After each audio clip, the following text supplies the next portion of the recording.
pues hablando de este tema de las cartas que se le enviaron a los estudiantes diciéndoles que ya no les podían ayudar con la financiación de los intereses, y por eso finalmente nos atiende el director ejecutivo Óscar Domínguez. Director Domínguez, bienvenido, gracias por acompañarnos. Camila, buenos días a usted y a su mesa de trabajo, muchas gracias. Director Domínguez, esta situación que están viviendo los estudiantes que tenían créditos con el ICETEX y que les anunciaron que ya no les iban a poder subsidiar más la tasa, ¿ustedes la advirtieron desde hace cuánto? ¿Ustedes desde cuánto advirtieron que esto iba a pasar y que no era una sorpresa que esto llegase a suceder? Camila, mire que con mucha sorpresa le tengo que responder que por el X del presidente en noviembre del año pasado, que se comprometió con los estudiantes y usuarios del ICETEX a que todas sus deudas iban a ser condonadas, pues no nos advirtió, nos dejó absolutamente tranquilos, y la sorpresa es cuando el ICETEX comunica a los estudiantes que el subsidio ya no va más y que entonces en virtud de ello ahora tienen que asumir los costos. La verdad, creemos que ha sido una medida desafortunada. Creemos que el gobierno tiene la capacidad y tiene los instrumentos para rectificarla. Igual pasó el año pasado, usted recordará, cuando en su momento no había la plata para la renovación de los créditos y el presidente mismo salió a decir que se comprometía el gobierno para respaldar esos compromisos, para fiar esos compromisos en el 2025, y desafortunadamente la sorpresa de este 2025 es que pues no tenemos posibilidades de que esos subsidios en alguna parte de los estudiantes no se apliquen. Director Domínguez, si uno mira los datos, según su conocimiento, ¿cuántos estudiantes serían perjudicados? ¿De qué estratos son esos estudiantes? Y no sé si usted también tiene de pronto un poco el informe regional, ¿cuáles son las regiones más perjudicadas? Mire, para ponerlo muy en general por tiempo, uno dice, si el sistema tiene 2.400.000 estudiantes y 1.800.000 de esos estudiantes dependen de 800.000 de matrícula de gratuidad en las públicas y 1 millón de crédito educativo, y el ICETEX facilita más de 900.000 créditos, pues estamos hablando de que el porcentaje de personas que pueden verse afectadas con este tipo de medidas es muy alto y en las regiones golpea muy duro. Pero en este tipo específico del subsidio que estamos hablando es el subsidio que seguramente por efecto de la modalidad de condonación va a afectar un poco más de 150.000 estudiantes ya en este momento. Pero si lo que el gobierno va a plantear es que el subsidio al apoyo al crédito no se va a dar, pues eso podría ascender, lo que advertimos en el comunicado, a un poco más de 300.000 estudiantes. Y entonces, para cerrar, si el ICETEX favorece con crédito académico en estas condiciones a más de 400.000 estudiantes, más de la mitad de los estudiantes irán perdiendo el apoyo del crédito académico subsidiado por el gobierno, y esto generará una gran dificultad en el sector. Claro, director Domínguez, y además, ¿cómo se le cambia el plan de vida a personas que seguramente tienen contados los pesos para sus estudios? Pero también otros de los afectados, lo de los estudiantes es dramático, pero también pues las universidades, ¿no? Muchas que ni siquiera son pues entidades con ánimo de lucro, sino son fundaciones, pues supongo que también le afecta a las cuentas. ¿Ustedes tendrían miedo con qué tipo de universidades que tienen, me imagino, una exposición muy alta en sus ingresos a estudiantes del ICETEX por este concepto? Si esto sigue así, ¿qué universidades podrían afectarse mucho? Sebastián, el panorama es sencillo. Hay en Colombia 220 instituciones de educación superior privadas. De estas instituciones de educación superior privadas hay unas que van desde instituciones que la dependencia del crédito de ICETEX es del 20, el 30%, hasta instituciones que van del 70 al 75% de su matrícula de ICETEX. En la medida en que el ICETEX empiece con este tipo de decisiones a debilitar su capacidad, pues vamos a tener un estudiante que no va a poder acceder, primera complejidad, unas instituciones que no van a tener estudiantes para desarrollar la tarea para la que fueron creadas, y un avance de país en retroceso, y un retroceso en el país mejor. De tal suerte que las decisiones que se están tomando son muy desafortunadas. Recuerden ustedes que el año pasado el ICETEX ofreció 50.000 créditos, más de 50.000 créditos. Este año apenas va a ofrecer 10.000. Luego hay un efecto de cascada que indica que el sistema Sistema mixto que hemos conocido viene debilitándose de una manera dramática y decisiones como la que se tomó con esta apuesta para el subsidio de este tipo de créditos, pues le hacen y lesionan gravemente lo que es este sistema que es reconocido a nivel internacional del ICETEX y que pues pone en una dificultad para acceso a la educación superior que va a generar impacto en el mediano plazo. Señor Domínguez, si a uno le cambian los términos del contrato sobre la marcha, ¿uno podría decir que esto es ilegal? Y se lo pregunto porque están hablando, incluso Mauricio Cárdenas lo vi esta mañana hablando de una vía judicial para que se cumpla con estos subsidios a los estudiantes que se les prometió al principio. ¿Ustedes tienen contemplada esta vía? Sí, estamos revisando todas las posibilidades en favor de los estudiantes. Claro que también recuerden que han dicho que esto es por una decisión judicial que se ha dicho de paso. Lo que le decía era el gobierno, oiga, el mecanismo que usted implementó en este subsidio, corríjalo para que lo pueda aplicar. El gobierno sencillamente, estamos entendiéndolo así, quisiéramos escuchar la voz oficial del gobierno, es que precisamente dejó que los tiempos pasaran y hoy simplemente les dice a los estudiantes, lo lamento, no voy a aplicar más el subsidio. Y los dejó a la merced. Y entonces hoy tenemos un poco de estudiantes que están saliendo a decir, bueno, en mi caso, ¿quién me lo resuelve? Si era el Estado el que había asumido el compromiso, y además fue un compromiso de campaña presidencial, pues se siente un poco desolado de sentir que lo dejaron a su buena suerte. Sí. Señor Domínguez, el presidente Petro habla de la creación de 130.000 cupos gratuitos en universidades de todo el país. ¿Eso es cierto? ¿En estos 2 años y medio se han creado todos esos cupos? ¿Se saben dónde están? Bueno, yo no voy a entrar a debatir la verdad de la fidelidad de la cifra. De alguna manera piensen en esto. El sistema tiene 2.300.000 estudiantes. Si la tasa de crecimiento es del 3% más o menos, uno podría crecer al año más o menos en unos 60.000, 70.000 estudiantes. Pero recuerden que más que si hubiéramos crecido en ese número que afirma el gobierno lo ha dado, porque las cifras no las conocemos en detalle, ha sido mensajes que hemos conocido en varias alocuciones desde el gobierno y desde el ministerio, lo cierto es que la promesa eran 500.000. Y si la promesa es de 500.000, faltando lo que ya falta de este gobierno, esa meta es imposible de cumplir y todos sabíamos que seguramente desde el sector eso no era posible, pero sí hubiéramos podido tener un resultado mejor. Si la capacidad instalada del gobierno hoy hubiera permitido que la matrícula de las instituciones privadas estuviera aportándole al sistema, hoy estaríamos por encima de los 150.000 que dice el gobierno que ha cumplido, tal vez en el doble. Sí. Director Domínguez, pero mire, uno mira este tipo de decisiones que toma el gobierno justifica las decisiones básicamente por motivos económicos, no hay plata para hacer esto, para seguir continuando, para mantener estos subsidios, pero no sé si usted considera también que el problema es un problema o la situación que se presenta es más política que económica. El presidente, la apuesta del gobierno es por la educación estatal, no por la educación privada. ¿Esto tiene alguna solución en el mediano plazo, por lo menos lo que falta del gobierno del presidente Petro, o va a ser una situación que se va a alargar durante todo este gobierno del presidente Petro, lo que falta de él?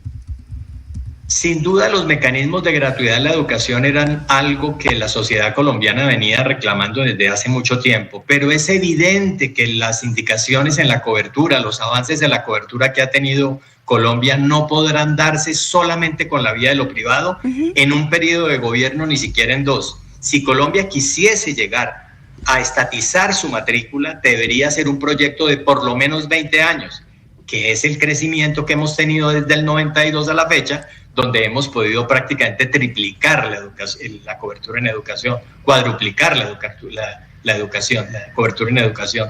De tal suerte que lo que va a pasar, y no quiero ser ave de mal agüero, pero los estudios que tenemos en ASCUN así lo indican, es que va a quedar instalada un sistema público que hoy, como ustedes lo habrán escuchado, está diciendo que está con una deuda histórica que no ha podido superar.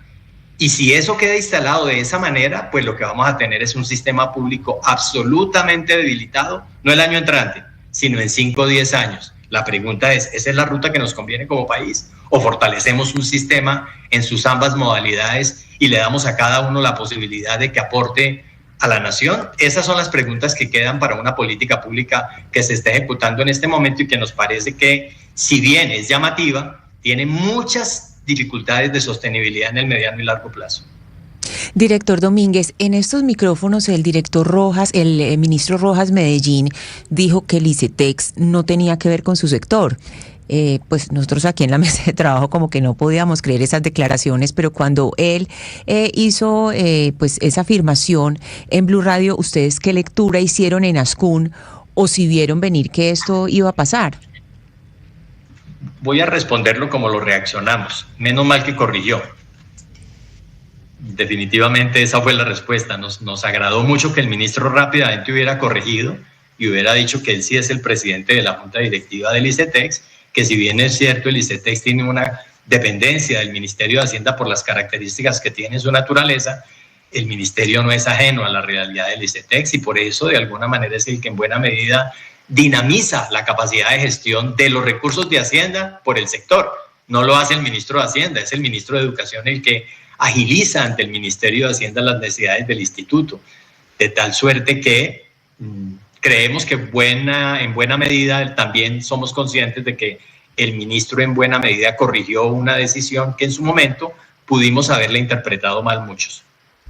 Pero entonces tengo una pregunta para usted, director Domínguez, y es lo siguiente, porque cuando se estaban discutiendo las dos reformas a la educación desde hace ya tiempos, lo que pasa es que como son tantas reformas sociales que ha plantado el mandatario, pues no nos podemos concentrar en todas, sí había una preocupación de las universidades privadas que se quería acabar el ICETEX o se quería desfinanciar el ICETEX porque el gobierno considera que financiar el ICETEX es terminar financiando las universidades privadas y ellos desde su proyecto político quieren priorizar la educación pública.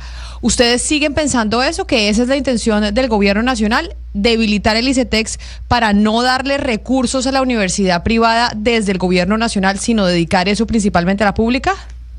Pues lo que estamos viendo en los hechos desafortunadamente apunta a eso.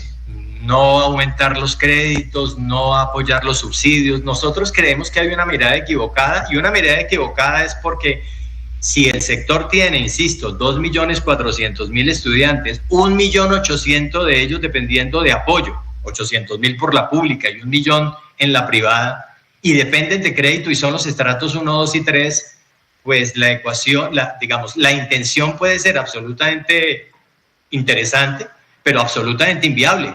El país no tiene cómo atender la gratuidad de 1.800.000 estudiantes que hoy de los que hoy estamos dando cuenta.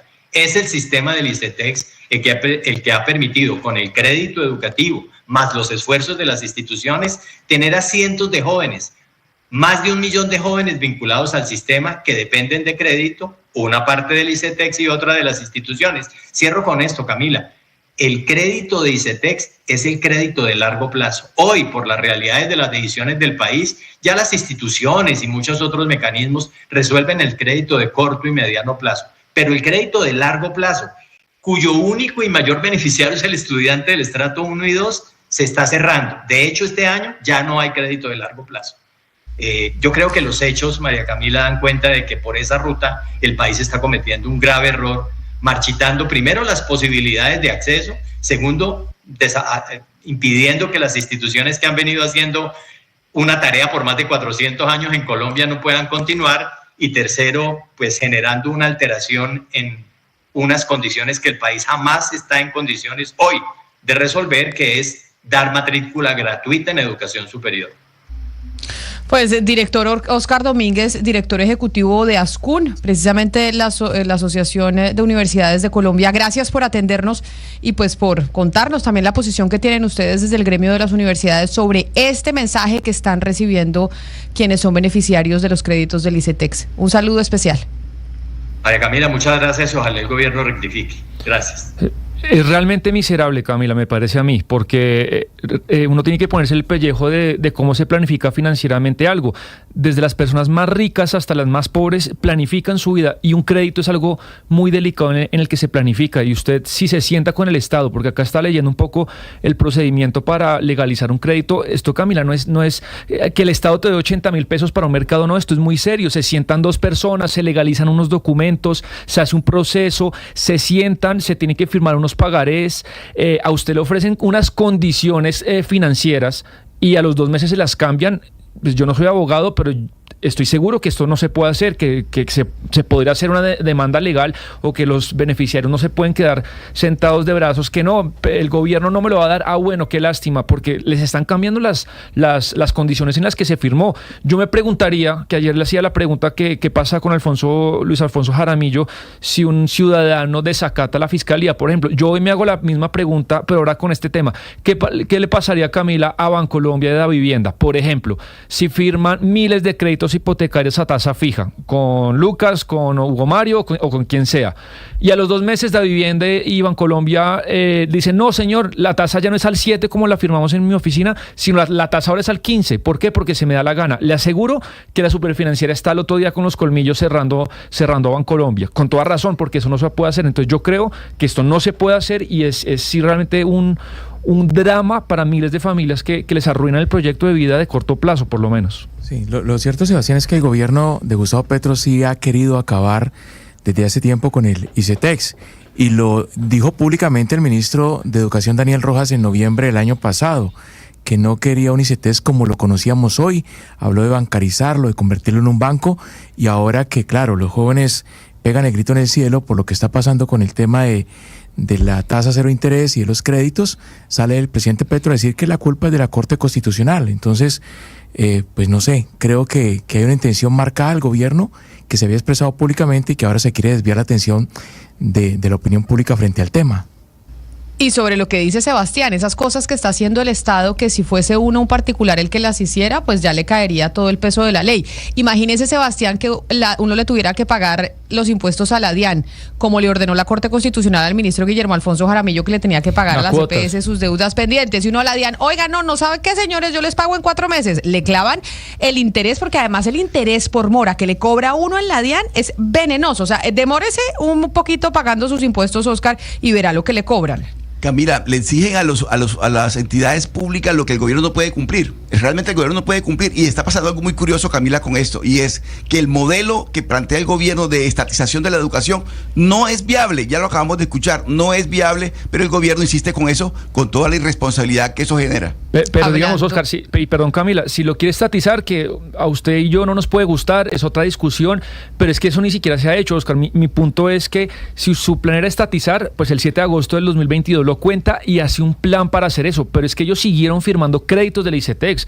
Hay miles de estudiantes que desde que entró Gustavo Petro a la presidencia han firmado con el ICETEX unas condiciones y ayer se las cambiaron para peor. Eso es lo que yo creo que no es legal, y no sé si el Estado se tendrá que someter a pagar esto en unos años, Camila. Y el Estado somos todos nosotros, ¿no? Porque sí. Acuérdense que la plata del Estado es nuestra. O sea, esto no es allá el señor Gustavo Petro y sus ministros que acabamos de ver y que ahora los terminamos de conocer con Lucas, sino esa es plata de todos nosotros, plata de todos nuestros impuestos. Cuando hablamos del Estado estamos hablando de nuestro propio presupuesto. Eso no es que es el presupuesto de Petro, no, es el nuestro. Entonces sí, ahí Camila, es donde nosotros vamos a terminar, Ana Cristina, pagando.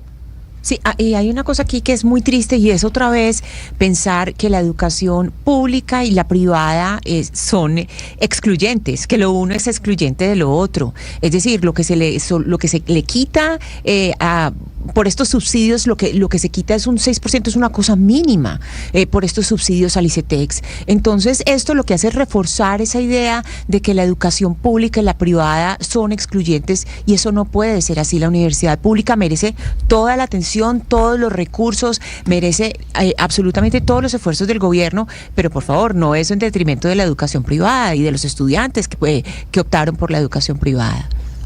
Pues ahí está, esta sin duda alguna ha sido una de las noticias que ha caído como un balde de agua fría a muchos estudiantes y muchos jóvenes en el país. Pero otra cosa que cayó como un baldado de